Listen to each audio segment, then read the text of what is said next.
Hi, everybody. Today we're going to talk about the art of positive communication. And this is from the work of Dr. Julian Mirivel. And you can find his work if you look up his name, and it is Julian, Julien.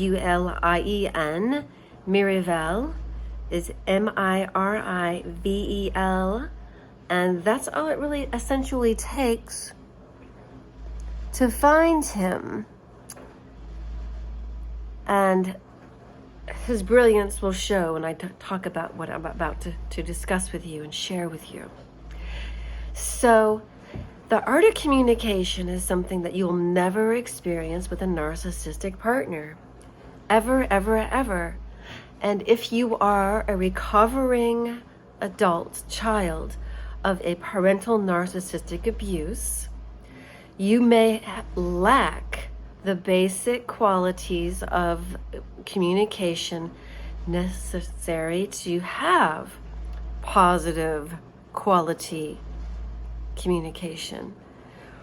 Or you may find that rather than being able to oppose somebody else's idea in a healthy way, you respond more like a child who's pouting and upset, such as, "Why did you do that?" versus, "Can we talk about something that is a concern of mine? I'd like to know," and then you talk about it.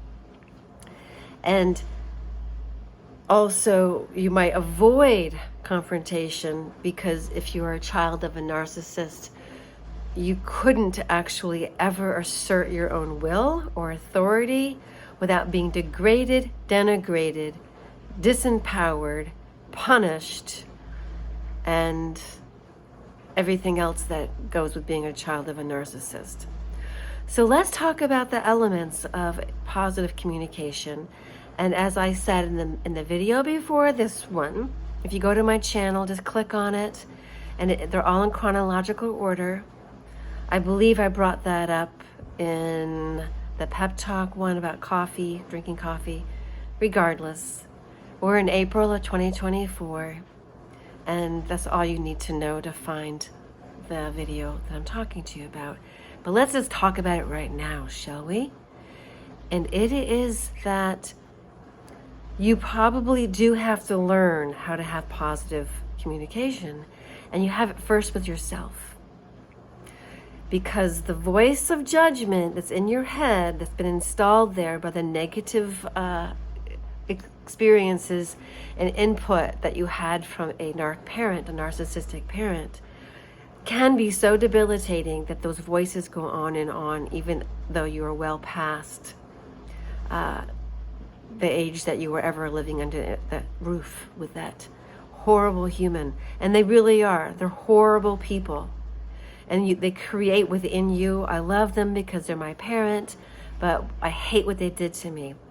So learning how to hate what they did to you is healthy hate. Learning how to be angry about it's an injustice is healthy. It's okay to have those feelings.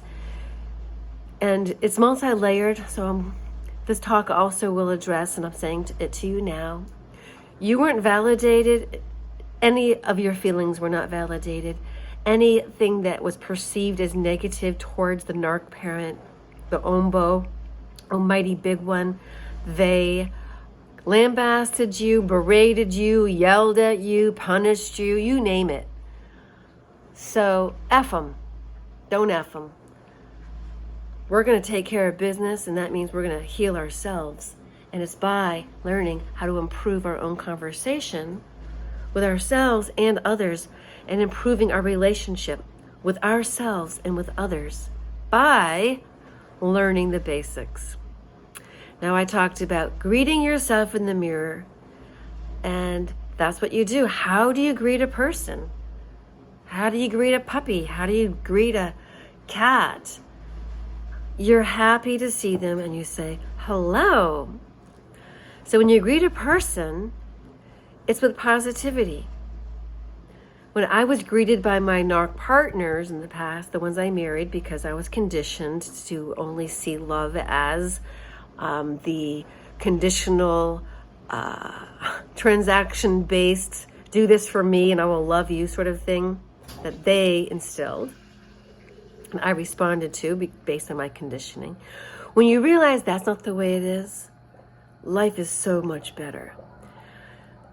It's not transactional. If a person expects you to perform things for them, and I'm not talking about a job, I'm talking about life, in order to be in the relationship with them, that's abuse. Just be able to be yourself, like a companion plant in the garden of life.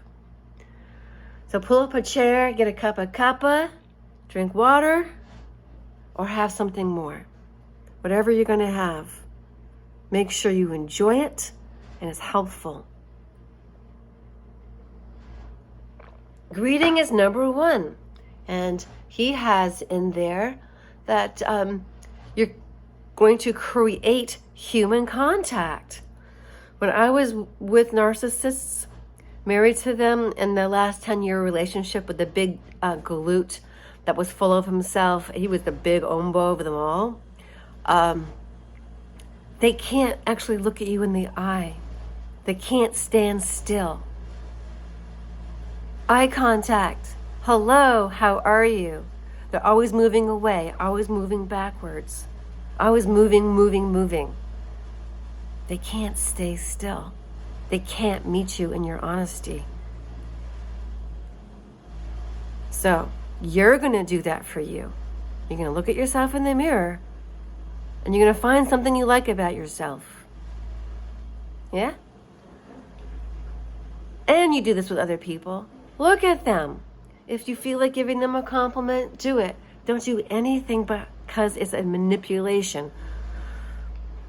The next thing you do is you're going to discover. You're going to ask to discover the unknown. How are you today? Good. Did you have a great weekend? What did you do that was so much fun? Huh? Did you garden? What is it that floats your boat? You can find commonality, but don't talk about yourself unless they ask you. You're looking for something about that person that you can say to them, that is so amazing. I'm so happy for you. And leave it at that. Did your mother ever say that to you? My ombo would say things like, she'd ask a question, listen, and then I would be degraded and verbally insulted. The praise that she did give me, I couldn't receive well because it meant the other shoe was going to drop sometime. Or I'd be too full of myself, or too big for my britches, or get down off of your high horse, or take that chip off your shoulder. So I was always cautious. If somebody told me I was beautiful, I thought they were full of shit, and manipulation is right behind.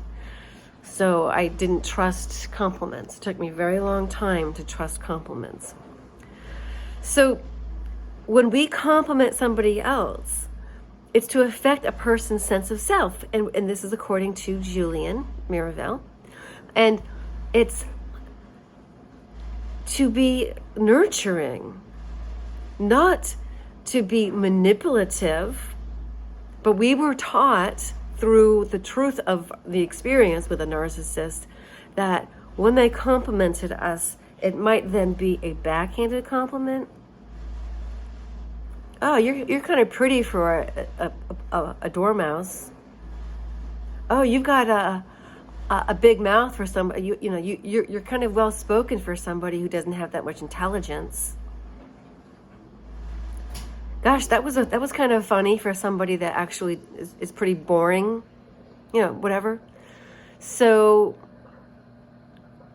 when we actually can appreciate somebody,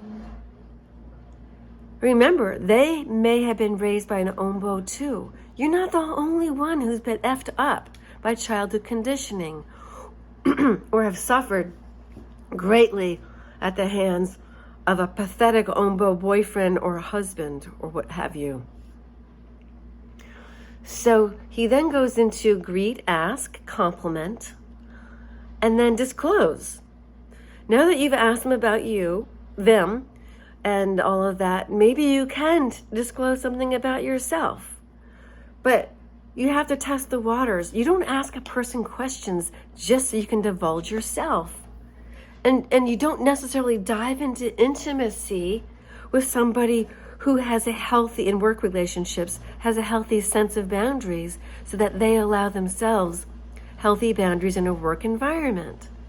Because we all have been innocent and have said things to somebody only to have it backfire and blow up and have them manipulate us. So understand, get it. People aren't going to just all of a sudden tell you everything about themselves, nor should you do that.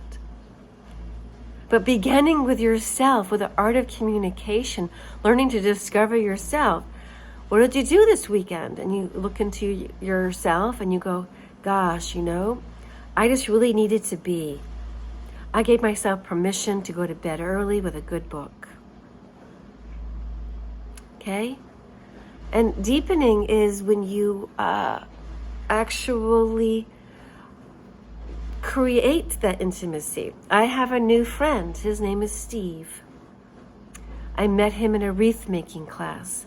Even though his last name isn't wreath maker, in my contact list in my phone, he is Steve Wreathmaker. He is a homosexual. I didn't know that because he comes across as a very interested, astute observer and an enjoyer of life. And he doesn't come across as flaming. I don't like flaming faggots. I don't like it. It's disgusting to me. It's against my sensibilities. Keep it under wraps, and please do not tell me about your sexcapades. And I don't have to say that to him, because he is simply a artistically inclined, available, emotionally person who I'm getting to know on a more intimate level by the sharing of ourselves as we both enjoy the pleasures of life through food and the enjoyment of nature and art. And because of that, I am learning how to have a positive communication with him. So I like that. And it doesn't matter who he is or who he has been or whether or not he's effed up in a relationship or done terrible things to anybody. I don't care. And it's sort of the sense of I get when I'm around him is that he's authentic. And he will take the things that I say and deepen about myself and reveal about myself and hold them precious. And would not pontificate them to the world or use them to manipulate me. But a narc will, an umbo will. They will take your precious intimacies and they will misconstrue them and they'll twist them.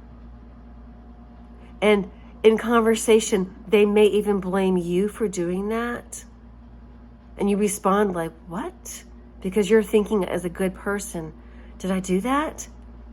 And so the things you must learn as a child recovering and as an adult child recovering from the effing mind effery that a ombo does to their children, a narc parent, is that we don't recognize right away when we're being projected onto, because we're actually authentically looking to improve ourselves because we've always been criticized. So I get to be in a positive communication with this individual. So the other thing is to give encouragement and support. And so I've been able to say things to him. He doesn't know everything.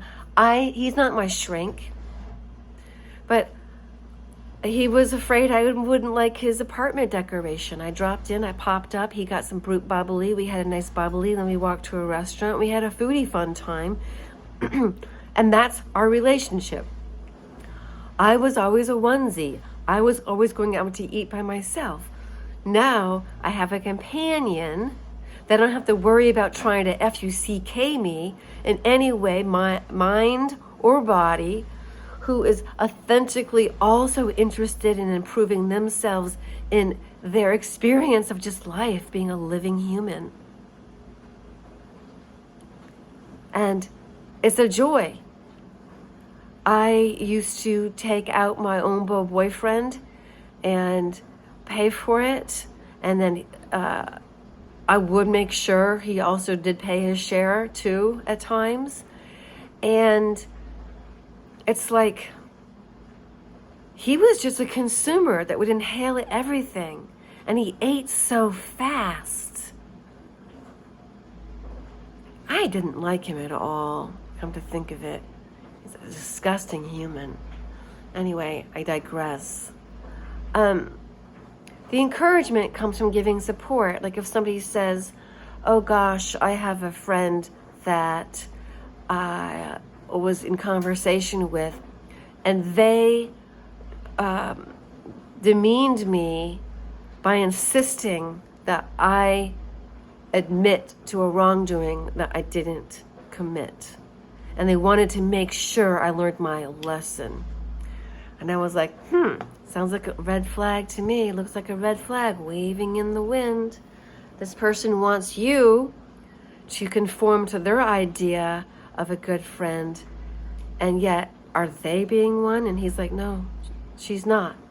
And I know who the person is. And I knew what she was. Because I know her from, surprisingly, another relationship. And they somehow are neighbors. It's a small world in some ways, right?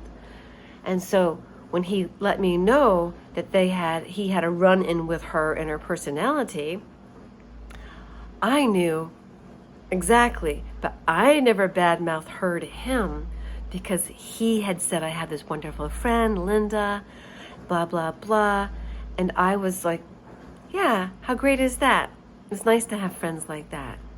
But then when he told me that she turned on him and wanted him to admit to being this person that had intended harm to her, and he wished to say, well, I will be more cognizant of how I speak to you, and yet she still wanted to like ream him a new a-hole, and she's a hetero. That was a pun. That was a bad taste in humor. But it's like I could see it, and I knew.